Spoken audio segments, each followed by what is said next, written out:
Hi everybody, Rosa here. Welcome to As a Teacher, where I'll answer some of your most common Spanish questions. The question for this lesson is: how can I decide if I have to write B or V in Spanish? In Spanish, the letter B and the letter V have the same sound, but they are written differently. So, how do you know which one to use? Despite some exceptions, there are some rules that can help you to pick which letter to use. Let's start with B. The words that usually use B can be divided in 4 groups. First, all the words that begin with bu, bien or bene, and B. For example, butaca, meaning armchair, bienestar, meaning wellness, and bisonte, bison. Second, all the words that end in bilidad, bundo or bunda.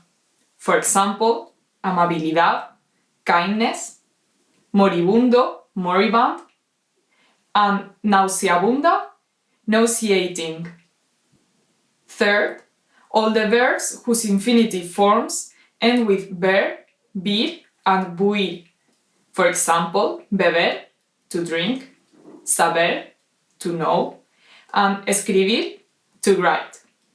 Fourth and last, all of the past imperfect verbs whose first conjugation ends in aba.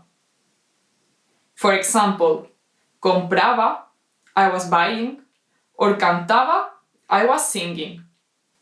Now let's see the rules for V. The words that usually use V can be divided in 4 groups.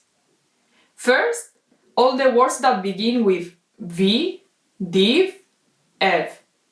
For example, vivir, to live, divertido, funny, and evento, event. Second, all the forms in present indicative, imperative, and subjunctive of the verb ir, to go. For example, voy, I go, or ve, you go, in the imperative. Third, all the adjectives that end in ave, abo, evo, and ivo. For example, suave, soft, and decisivo, decisive. Fourth and last, after be, di, en, or all. For example, obviar, to obviate, advertir, to warn, enviar, to send, olvidar, to forget. And that's it. But as you might already know, Spanish always has tricky exceptions, but don't worry, you'll get used to them in no time. How was this lesson? Pretty interesting, right? Do you have any more questions? Leave them in the comments below and I'll try to answer them. Hasta pronto, see you soon!